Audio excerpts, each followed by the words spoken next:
Bismillah, Assalamualaikum warahmatullahi wabarakatuh. Alhamdulillahilladzi nahmaduhu wa nasta'inuhu wa nastaghfiruh wa na'udzubillahi min syururi anfusina wa min sayyiati a'malina. May yahdihillahu fala mudhillalah wa may yudhlil fala hadiyalah, amma ba'du. Baik, siswa dan siswi kelas 4, bagaimana kabar kalian? Semoga semuanya dalam keadaan sehat walafiat sehingga pada hari ini kalian bisa mengikuti pembelajaran jarak jauh ini. Dan pada hari ini kita akan melanjutkan pelajaran fikih yang kedua, yaitu tentang apa? Tentang syarat-syarat sholat jamak.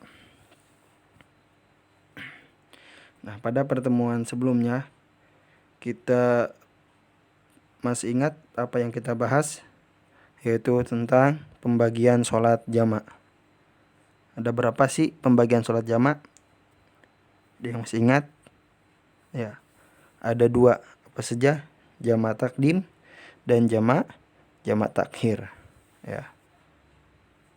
Ada yang tahu jamak takdim apa?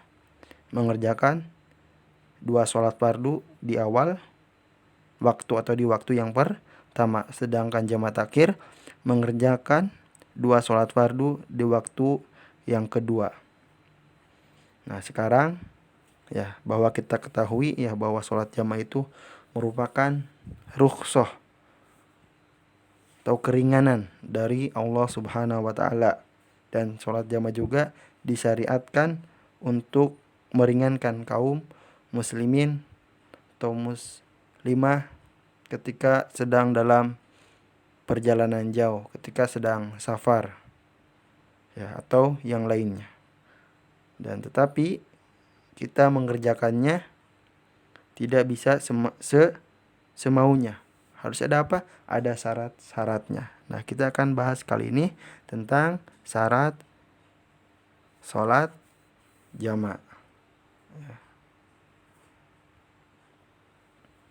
Yang akan kita bahas pertama yaitu tentang syarat jamak takdim. Ya. Ada beberapa syarat yang harus kita perhatikan. Yang pertama, apa syaratnya? Berniat. Jadi syarat jamak takdim yang pertama, berniat di dalam hati untuk sholat jamak takdim. Ingat, niat di dalam hati tidak dilafalkan dengan lisan karena tidak pernah dicontohkan oleh Rasulullah Shallallahu alaihi wasallam. Jadi syarat jamak takdim yang pertama, niat di dalam hati mengerjakan sholat jamak takdim. Yang kedua, apa syaratnya? Berturut-turut.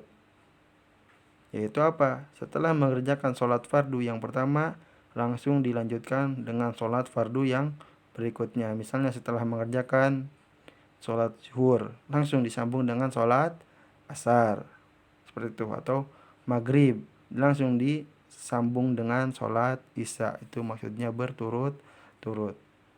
Yang terakhir syaratnya yaitu tertib. Yaitu apa? Mendahulukan sholat sesuai dengan urutannya. Kita ketahui bahwa sholat fardu itu ada 5 waktu. Dimulai dengan sholat subuh, zuhur, asar, maghrib, dan isya. Maka kita harus tertib, yaitu mendahulukan sholat sesuai dengan urutannya. Dan kita ketahui bahwa sholat yang bisa dijamak ada 4. Zuhur, asar, maghrib, dan isya. Maka ketika kita mengerjakan misalnya sholat maghrib dan isya, maka terlebih dahulu kita mengerjakan sholat maghrib baru disambung dengan sholat isya. Ataupun ketika kita menjamak sholat zuhur dan asar, maka ketika sholat kita terlebih dahulu mengerjakan sholat zuhur baru disambung dengan sholat asar. Itu yang dimaksud dengan tertib. Ya, ini 3 syarat yang termasuk ke syarat jamak takdim. Lanjut. Sekarang yang akan kita bahas yaitu yang syarat jamak takhir. Ya, jadi ada yang disyaratkannya ya. Apabila kita melakukan sholat jamak takhir, maka disyaratkan yang pertama sama berniat ya. Ingat, berniat di dalam hati. Kapan? Sejak waktu sholat yang pertama ya.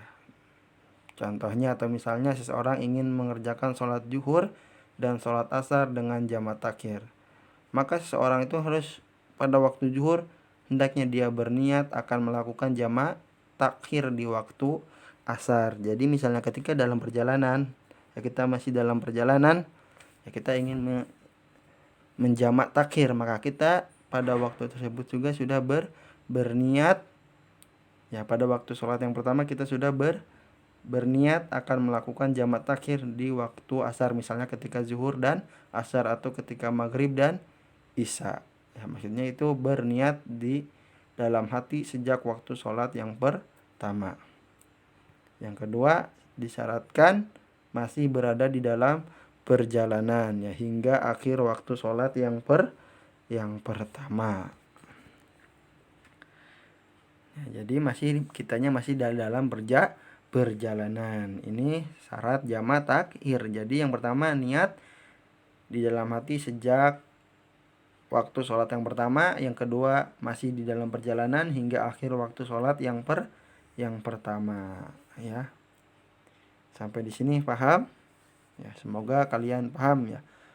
Kita sudah menyebutkan tentang beberapa syarat sholat jamak takdim maupun jamak takhir ya, karena kita ya mengerjakannya tidak bisa semau kita ya, ada syaratnya yang harus kita ketahui ya. Ini ada pemberitahuan bahwa untuk pembelajaran hari ini hanya materi saja, tidak ada tugas. Jadi kalian cukup dengarkan dan simak dan pahami ya. Ingat, pembelajaran kali ini Bapak tidak kasih tugas ya, karena masih ada beberapa materi yang akan kita bahas pada pertemuan yang akan datang ya. Bapak cukupkan sampai di sini ya. Semoga ya video pembelajaran yang singkat ini menambah ilmu kalian dan kalian tetap semangat di dalam menuntut ilmu ya. Bapak cukupkan. Wassalamualaikum warahmatullahi wabarakatuh.